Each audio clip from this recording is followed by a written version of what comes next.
nome do Pai, do Filho e do Espírito Santo. Amém. Meu irmão, minha irmã, preciso fazer uma pergunta que talvez te deixe desconfortável, mas que pode te salvar de cometer um sacrilégio sem você saber. Quando foi a última vez que você se aproximou para receber o corpo de Cristo? Há uma semana? Há alguns dias? Talvez hoje mesmo pela manhã? Agora deixa eu te perguntar algo mais profundo. Você está completamente certo de que sua alma estava preparada para receber? Olha, o que vou compartilhar com você hoje não é para te assustar, é para te proteger. Porque eu lembro com clareza o rosto daquela senhora que veio à minha paróquia há alguns anos. Chegou com os olhos cheios de lágrimas e me disse: Padre Reginaldo, acabei de descobrir que há meses estou comungando em pecado mortal. Eu não sabia. Ninguém me explicou direito. E deixa eu te dizer algo que partiu meu coração. Ela amava Jesus. Ia à missa todo domingo, mas por falta de conhecimento, estava profanando o sacramento mais sagrado da nossa fé. Por isso, hoje, vamos falar dos 7 pecados graves que você absolutamente deve confessar antes de receber a Santa Comunhão. E vou te explicar cada um com clareza, sem rodeios, porque sua salvação é importante demais para ficar com meias palavras. Mas antes de entrar na lista, e isso é crucial que você entenda, você precisa compreender por que isso é tão sério. Porque não se trata de regras inventadas pela igreja para te fazer sentir culpado. Trata-se de algo que o próprio São Paulo advertiu há quase 2000 anos e que muitos católicos hoje ignoram completamente. Escuta com atenção o que diz a palavra de Deus na primeira carta de São Paulo aos Coríntios, capítulo 11, versículos 27 ao 29. Portanto, quem comer o pão ou beber o cálice do Senhor indignamente será réu do corpo e do sangue do Senhor. Examine-se, pois, o homem a si mesmo, e então coma do pão e beba do cálice. Pois quem come e bebe sem discernir o corpo, come e bebe sua própria condenação. Ouviu isso? Sua própria condenação.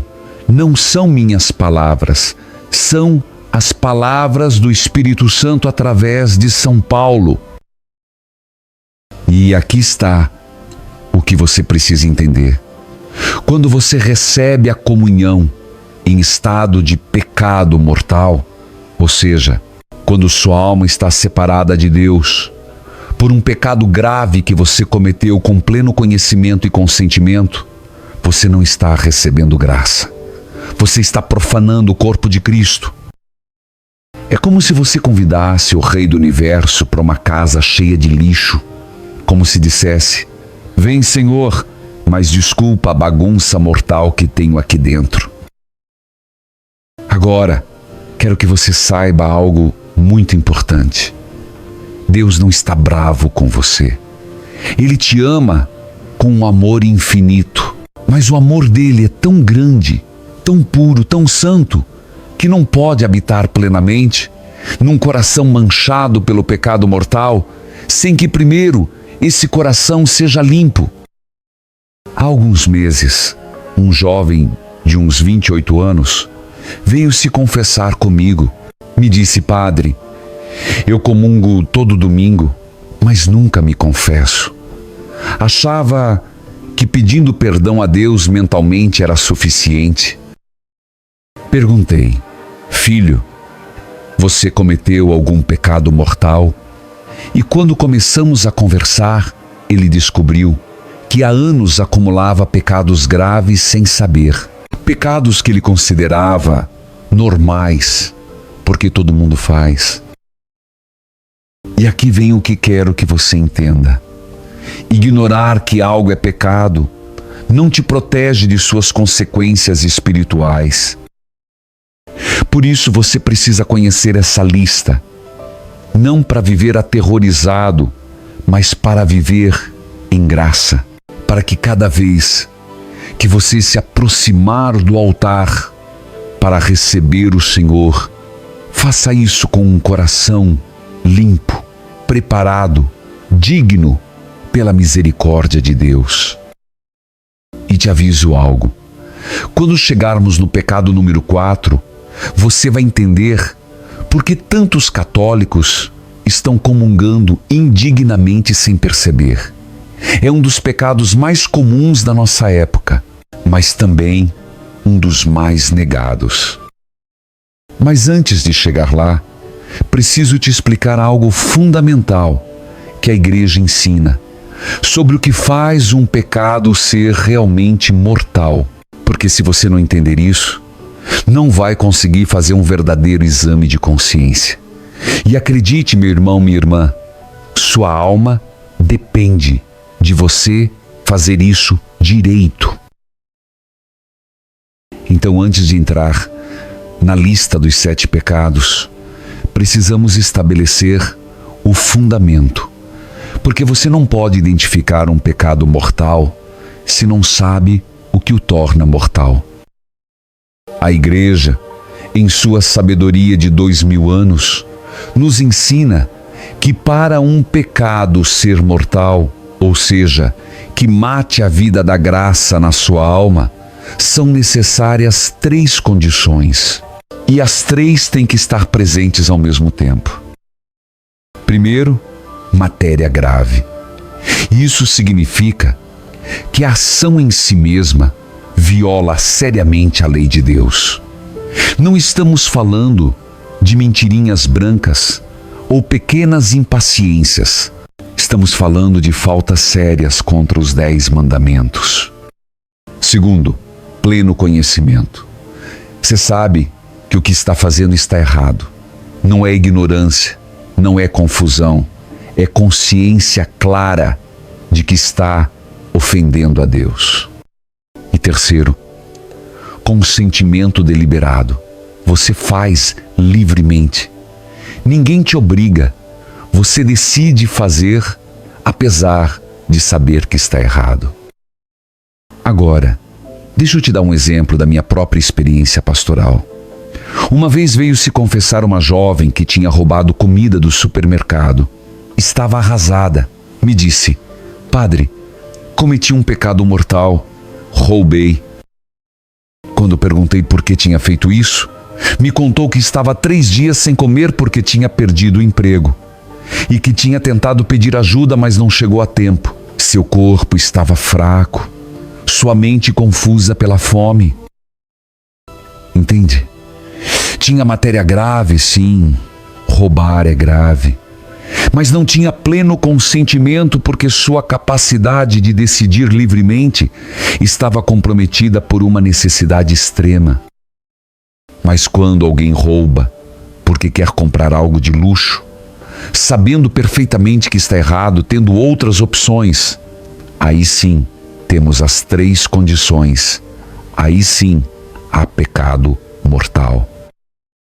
E isso é importante que você entenda, porque quando chegarmos no pecado número 6, você vai ver como muitas pessoas se enganam pensando que não sabiam, quando na realidade sabiam perfeitamente. Agora, o Código de Direito Canônico, que é como o livro de leis da Igreja, no Cânon 916, e o Catecismo da Igreja Católica, no número 1415, são absolutamente claros. Se você tem consciência de pecado mortal, deve se confessar antes de comungar. É menor que cardinalum. 5 cardinal é maior que, não é opcional, não é uma sugestão, é um mandato da Igreja para proteger sua alma e a santidade do sacramento. Então agora sim, vamos à lista. E te peço que enquanto escuta, faça um exame honesto do seu coração. Não para se condenar, mas para se liberar. O primeiro pecado grave que muitíssimos católicos cometem sem perceber é este: faltar à missa dominical sem causa grave. E já sei o que alguns estão pensando. Ai, padre, sério? Faltar à missa num domingo é pecado mortal? Sim, meu irmão. Sim, minha irmã. E não sou eu que digo. É o terceiro mandamento: santificarás as festas. É a igreja que diz. É a tradição de 2000 anos. Olha, deixa eu te explicar por que é tão grave. O domingo não é um dia qualquer. É o dia em que Cristo ressuscitou. É o dia do Senhor. E quando a igreja te pede para vir à missa nesse dia, não é para te incomodar ou tirar seu tempo livre. É para você se alimentar espiritualmente. É para você receber a graça que precisa para viver a semana toda. É para você se unir a toda a Igreja Universal em adoração ao Pai. Quando você deliberadamente decide: hoje não vou à missa porque estou com preguiça, ou porque prefiro ficar dormindo, ou porque quero ir à praia sem ter uma razão grave, você está dizendo a Deus: você não é minha prioridade. Lembro de um senhor de uns 50 anos que veio falar comigo depois de muitos anos afastado da igreja. Me disse: Padre Reginaldo, parei de ir à missa há 15 anos porque os domingos eram meu único dia livre e queria descansar. E então me contou algo que partiu meu coração. Disse: mas com o tempo meu casamento foi esfriando, meus filhos cresceram sem fé e eu me sentia vazio por dentro, como se faltasse algo, mas não sabia o quê. Sabe o que faltava? Faltava a Eucaristia, faltava a comunidade, faltava esse encontro semanal com Cristo que alimenta todo o resto da sua vida. Agora, e isso é importante, a igreja reconhece causas graves que justificam faltar à missa. Se você está doente de verdade, se tem que cuidar de alguém que está grave, se mora num lugar onde não tem missa disponível, se há uma emergência real, mas tenho muito trabalho, estou cansado ou não tenho vontade, não são causas graves. E agora, deixa eu te perguntar algo. Quantos domingos você faltou à missa no último mês sem causa grave? Porque se a resposta é pelo menos um, você precisa se confessar antes de voltar a comungar. Não estou te julgando. Estou te ajudando a ver a verdade para que você possa ser livre. Passemos agora ao segundo pecado grave, e esse talvez te surpreenda, porque muitos não o consideram tão sério. Mas acredite, aos olhos de Deus é gravíssimo. Estou falando do rancor profundo e a recusa deliberada de perdoar. Jesus mesmo foi claríssimo nisso. No Evangelho de São Mateus, capítulo 6, versículos 14 e 15, o Senhor nos diz: porque se vocês perdoarem aos homens suas ofensas, também o Pai Celestial perdoará a vocês. Mas se não perdoarem aos homens, também o Pai não perdoará suas ofensas. Captou isso? Se você não perdoa, Deus não te perdoa. Não são minhas palavras, são as palavras de Cristo. E repara numa coisa que muitos não entendem. Cada vez que você reza o Pai Nosso, cada vez está dizendo a Deus: perdoa nossas ofensas, assim como nós perdoamos aos que nos ofenderam. É como se você estivesse assinando um contrato espiritual. Está dizendo: Senhor, me perdoa, na mesma medida em que eu perdoo. Então, o que acontece se você tem um rancor profundo contra alguém, se guarda ódio no seu coração, se recusa a perdoar uma ofensa grave? Você está bloqueando o perdão de Deus em relação a você. E se você se aproxima para comungar nesse estado, com esse coração cheio de amargura, não pode receber dignamente o que você fez na sua vida, também não tem. E onde ficamos todos? Sabe o que aconteceu? Chorou durante quase 1 hora. E depois de muita oração, de muita luta interior, decidiu perdoar. Não porque a irmã merecia, às vezes não merecem, mas porque ela precisava ser livre. Agora, e escuta isso com atenção, perdoar não significa esquecer. Não significa que você tem que voltar a confiar nessa pessoa imediatamente. Não significa que não pode colocar limites saudáveis. Perdoar significa soltar o veneno do ódio que está te envenenando. Significa dizer: eu libero essa pessoa do meu desejo de vingança e a entrego à justiça de Deus.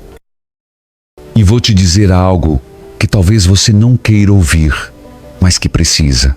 Se agora mesmo há alguém que você não perdoou de coração e amanhã vai comungar, você está em pecado mortal. Você precisa se confessar e precisa trabalhar nesse perdão antes de se aproximar do altar. E agora chegamos ao terceiro pecado. Um que na nossa época moderna, muitíssimos católicos cometem sem perceber, pensando que é inofensivo ou só por diversão. Falo da idolatria e da superstição. E já sei que alguns estão pensando: ai, padre, idolatria, mas se eu não adoro estátuas nem nada disso. Escuta bem, a idolatria moderna nem sempre se parece com a dos tempos antigos. Hoje em dia, a idolatria é mais sutil, mas igualmente mortal. Consultar horóscopos regularmente, buscando nos astros a orientação que só Deus deve te dar. Ir a curandeiros ou bruxos, em vez de confiar na providência divina. Usar amuletos de boa sorte, ou fazer rituais supersticiosos, acreditando que tem poder real. Usar santos como se fossem talismãs mágicos. Se eu fizer essa novena exatamente assim, São Fulano vai me dar o que peço. Isso não é devoção. Isso é magia disfarçada de religião. O primeiro mandamento é claro como água: não terás outros deuses diante de mim. E quando você coloca a sua confiança em criaturas, em cartas de tarô, em amarrações, em energias, em vez de colocar lá no Criador, está violando o primeiro e mais importante mandamento. Há uns 2 anos, uma jovem de uns 30 anos veio se confessar. Ela ia à missa, comungava, se considerava boa católica, mas também, e isso me disse como se não fosse nada, consultava seu horóscopo todos os dias e tinha ido várias vezes a uma vidente para ler as cartas. Quando expliquei que isso era pecado grave, ficou surpresa. Disse: mas padre, Se é só para saber como vai ser, não faço mal a ninguém. E aí está o engano. Vê, não se trata de você fazer mal a alguém. Trata-se de você estar buscando conhecimento e poder fora de Deus. Está abrindo portas espirituais que não deve abrir. E deixa eu te dizer algo por experiência pastoral. Já vi pessoas atormentadas espiritualmente por terem se metido com essas coisas. Já vi depressões que não se explicam medicamente. Já vi casamentos destruídos. Já vi fé despedaçada. Porque quando você convida essas forças para a sua vida, não está convidando nada de bom. Existe um inimigo real, o demônio existe, e ele está feliz de te dar respostas em troca da sua alma.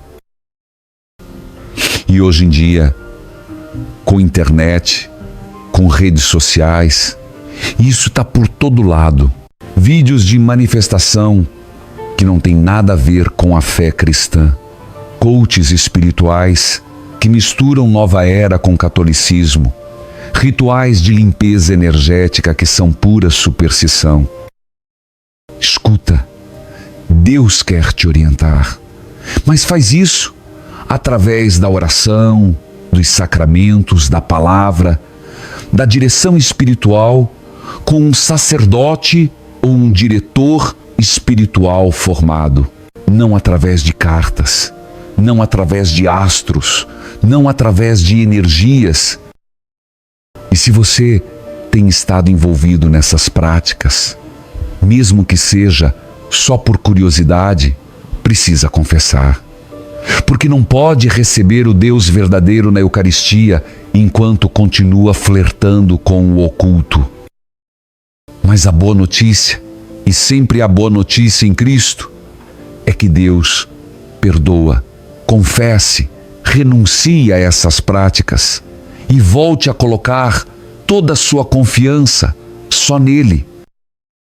Agora, esses 3 primeiros pecados que vimos são graves, sim, mas quando chegarmos no número 4, aí é que muitos vão se sentir realmente desconfortáveis, porque é o pecado mais comum da nossa geração, o que quase ninguém confessa e o que está destruindo almas num ritmo assustador.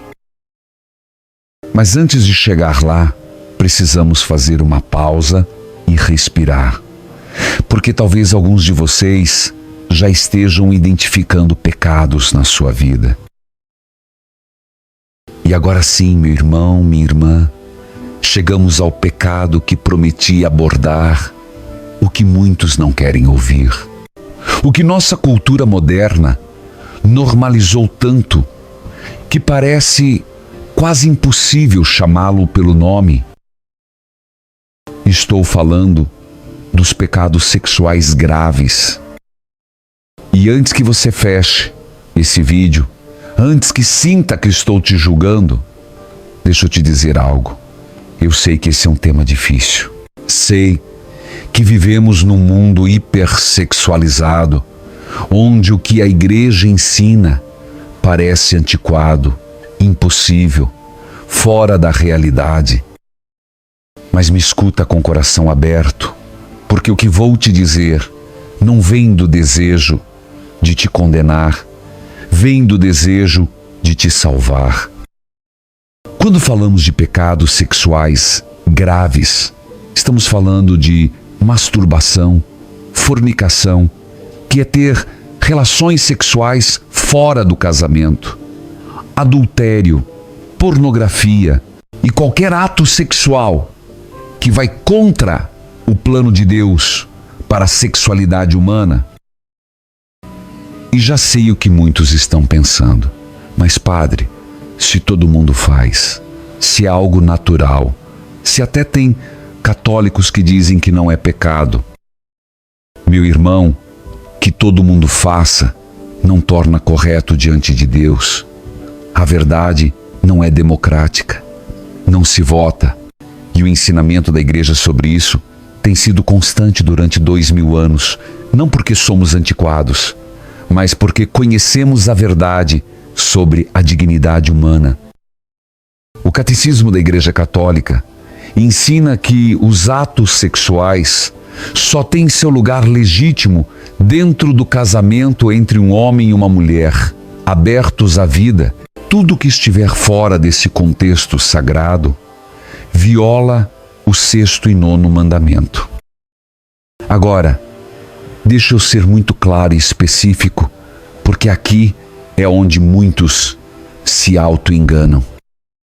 A pornografia, ver imagens ou vídeos sexuais deliberadamente, é pecado mortal. Não importa se é só um minutinho, não importa se todos seus amigos fazem, não importa se você pensa que não faz mal a ninguém. Você faz mal à sua alma, faz mal à sua capacidade de amar, faz mal ao seu futuro casamento ou ao seu casamento atual, e faz mal àquelas pessoas que são exploradas nessa indústria. Há um ano veio me procurar um jovem de 24 anos. Estava arrasado. Me confessou entre lágrimas que estava preso na pornografia desde os 13 anos. Tinha tentado parar 1000 vezes.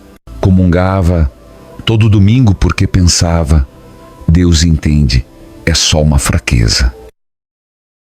Mas me disse algo que nunca vou esquecer. Disse: Padre Reginaldo, sinto que minha alma está morta. Rezo, mas não sinto nada. Comungo, mas é como se estivesse vazio por dentro. Sabe por que se sentia assim? Porque há anos comungava em pecado mortal. E cada vez que fazia isso, em vez de receber graça, estava profanando o sacramento. Mas quero que você saiba algo. Depois de uma confissão profunda, de lágrimas verdadeiras de arrependimento, de um compromisso real de luta, esse jovem começou seu caminho de cura. Não foi fácil. Precisou de acompanhamento, precisou prestar contas, precisou de mudanças drásticas na vida. Mas hoje, 2 anos depois, é livre. E me diz que agora, quando comunga, sente Jesus de verdade. E o mesmo vale para as relações sexuais fora do casamento. Sei que nossa cultura diz: se amam, não importa. Se são adultos, qual é o problema?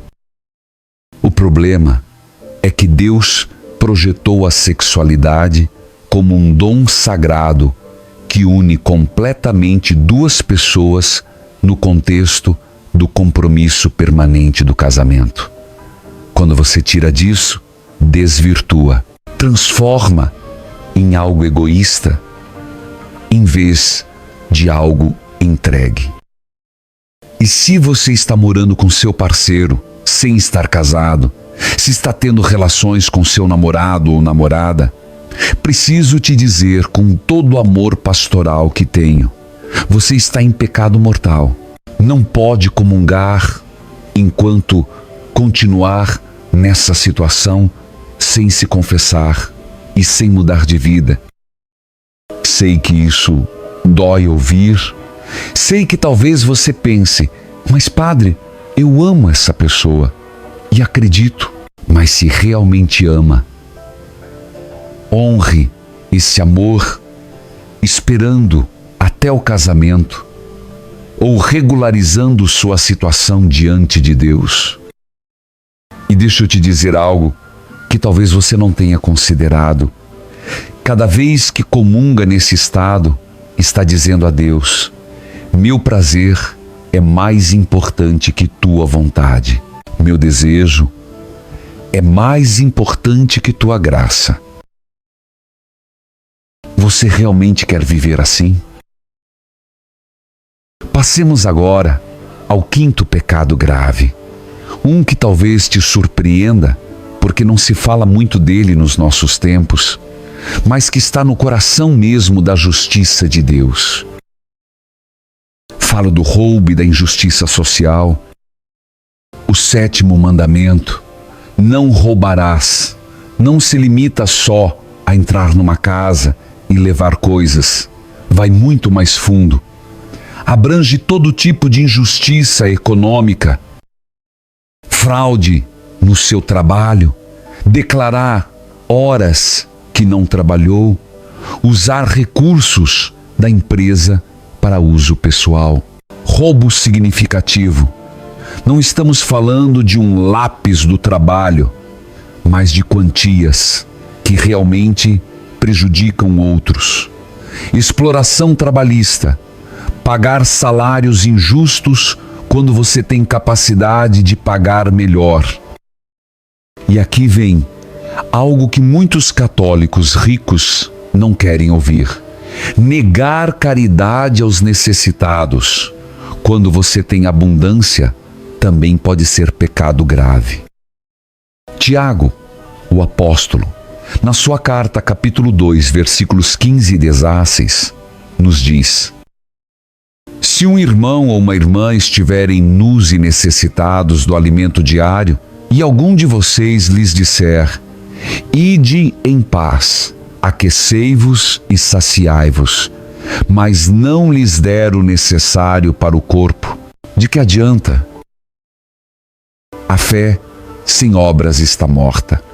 E se você tem recursos, se Deus te abençoou economicamente, mas fecha seu coração e sua mão ao pobre, está violando a lei do amor. Lembro de um empresário de sucesso que vinha à missa todo domingo, sempre bem vestido, sempre na primeira fila, sempre comungava. Um dia veio falar comigo sobre um assunto de negócios.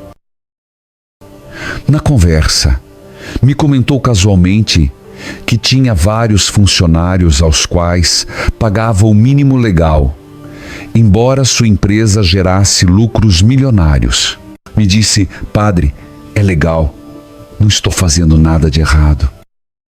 Respondi: filho, pode ser legal segundo as leis humanas, mas diante de Deus, se você pode pagar um salário digno e não paga, está roubando dessas famílias a oportunidade de viver com dignidade.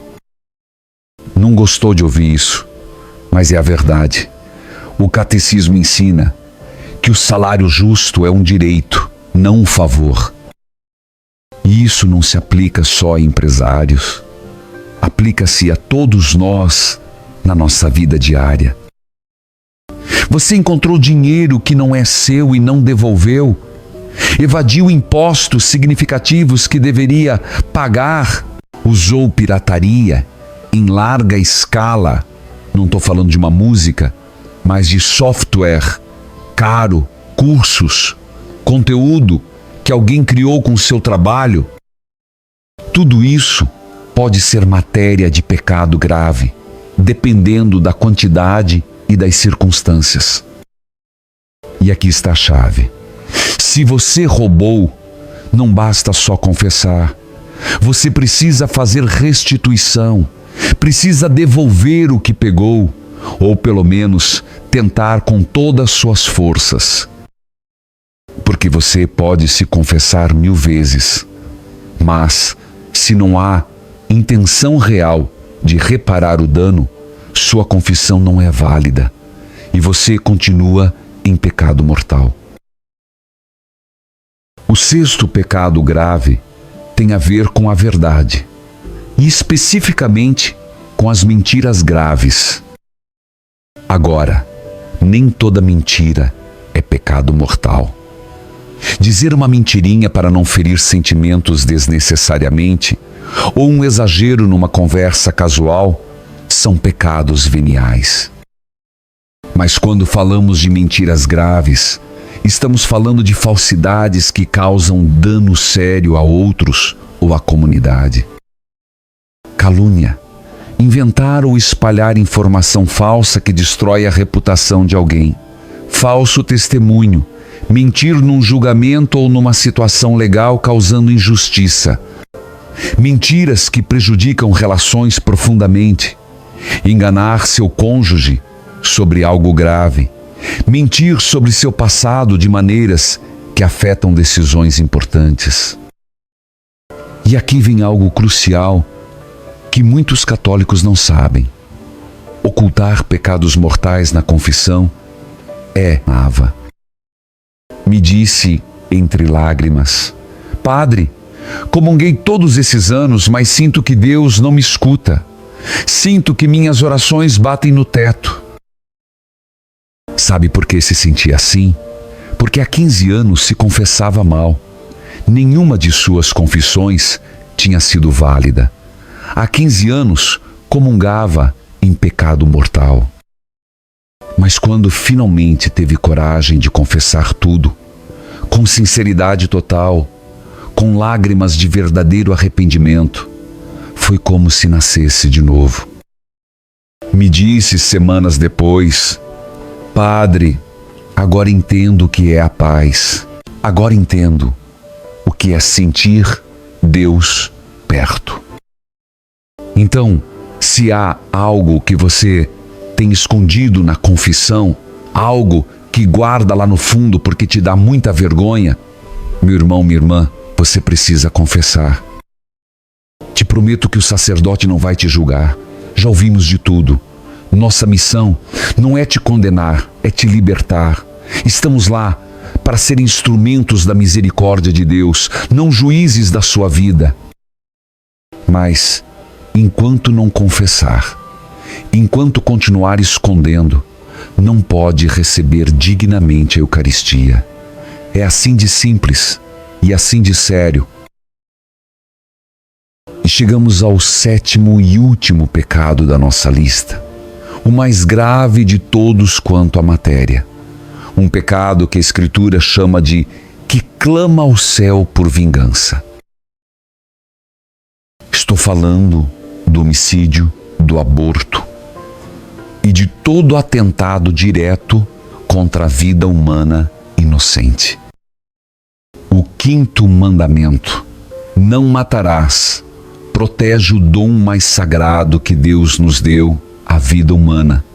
E qualquer atentado direto contra ela é pecado gravíssimo.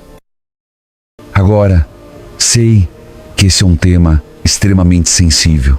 Sei que talvez alguns de vocês tenham estado envolvidos num aborto, seja diretamente, ou ajudando alguém, ou pressionando para que acontecesse.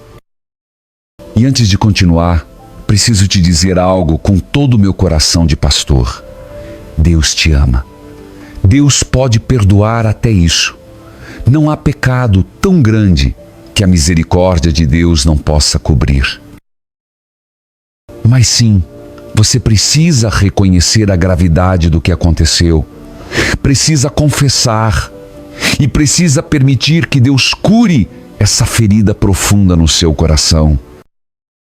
O aborto deliberado, interromper intencionalmente uma gravidez, é pecado mortal. A Igreja ensina que a vida humana começa na concepção e que esse bebê, por menor que seja, tem alma imortal e dignidade plena. Isso significa que tirar a vida é homicídio diante de Deus, ainda que a lei humana permita. E isso inclui não só a mãe que decide abortar, mas também o pai que pressiona, o médico que realiza, quem paga por isso, quem acompanha com a intenção de que aconteça. Há alguns anos, uma jovem de 28 anos chegou à minha paróquia.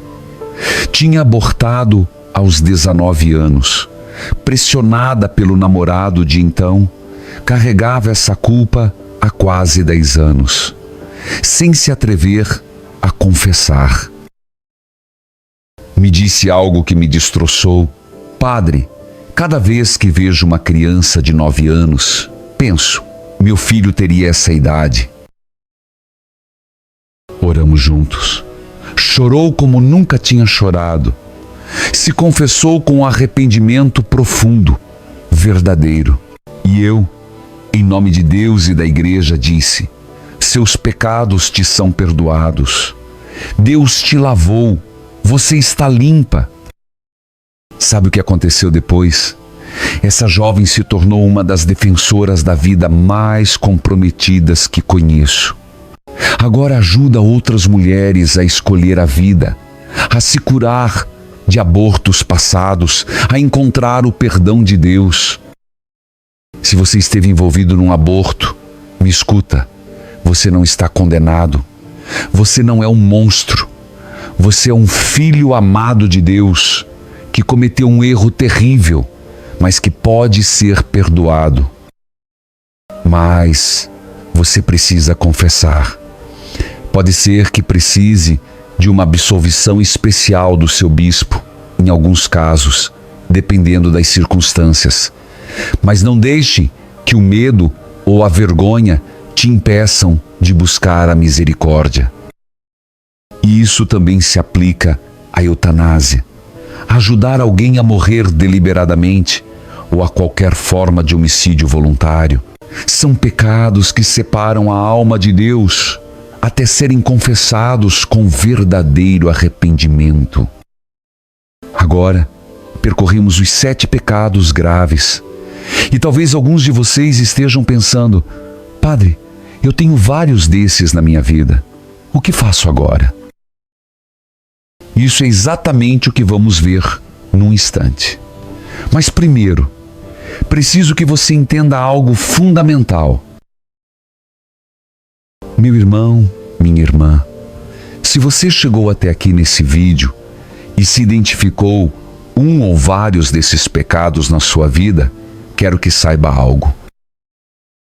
O fato de você estar escutando isso, o fato de sua consciência estar despertando, é graça de Deus.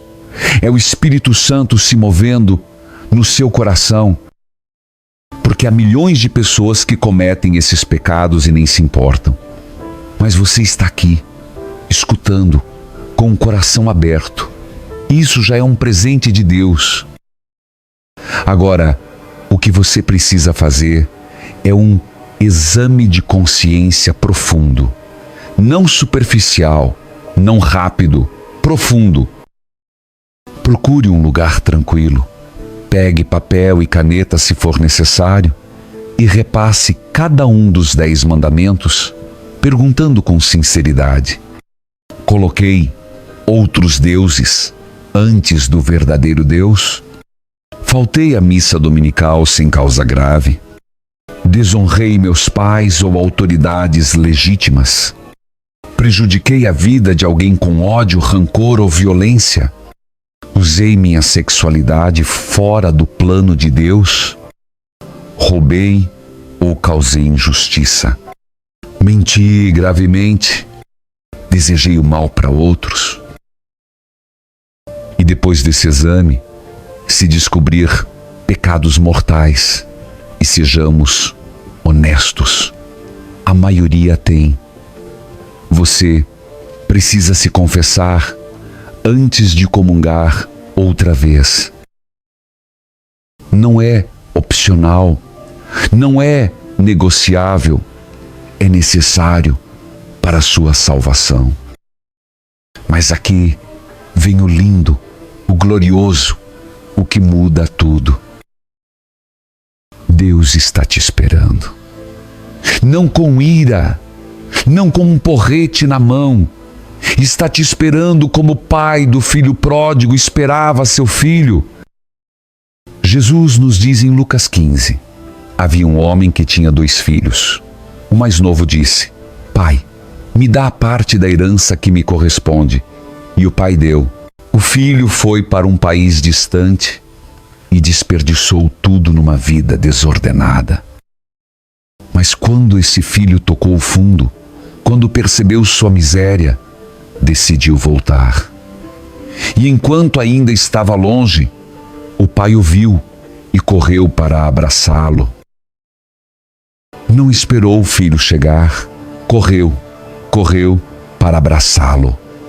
E antes que o filho terminasse de pedir perdão, já tinha colocado a melhor túnica, o anel, as sandálias.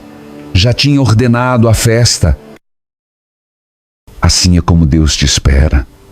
Assim é como vai te receber quando você for se confessar de braços abertos, com festa no céu. Oremos neste momento. Senhor Jesus, Tu que disseste: venham a mim todos os que estão cansados e sobrecarregados. Aqui estou. Reconheço que pequei contra Ti. Reconheço que profanei Teu corpo ao Te receber indignamente. Mas confio em Tua misericórdia infinita. Dá-me a graça de me confessar bem. Dá-me a humildade de reconhecer todo o meu pecado. E dá-me a fortaleza de mudar minha vida. Amém. Em nome do Pai, do Filho e do Espírito Santo. Amém. Agora, deixa eu te dar alguns passos práticos para se preparar para uma boa confissão. Então, como você se prepara para uma confissão profunda depois de escutar tudo isso? Primeiro, faça um exame de consciência escrito. Anote os pecados que identificou. Não para lê-los textualmente na confissão, mas sim para não esquecer nada importante. Segundo, inclua quantas vezes cometeu cada pecado, aproximadamente. Não precisa de um número exato se são muitas, mas sim uma estimativa honesta. Padre, vi pornografia aproximadamente 2 vezes por semana durante 3 anos. Terceiro, pergunte-se se escondeu algum desses pecados em confissões anteriores. Se sim, precisa confessar. Padre, me acuso de ter escondido esse pecado em confissões passadas por vergonha. Quarto, faça um ato de contrição verdadeiro antes de ir. Arrependa-se de coração, não só porque teme o castigo, mas porque ama a Deus e dói ter o ofendido. Quinto, se passaram muitos anos desde sua última confissão, ou se tem pecados muito graves, considere marcar um horário particular com o sacerdote, em vez de ir no horário normal de confissões. Isso te dará mais tempo e privacidade. E quando chegar diante do sacerdote, seja claro, seja honesto, seja específico. Não invente desculpas. Não minimize. Simplesmente diga a verdade com humildade.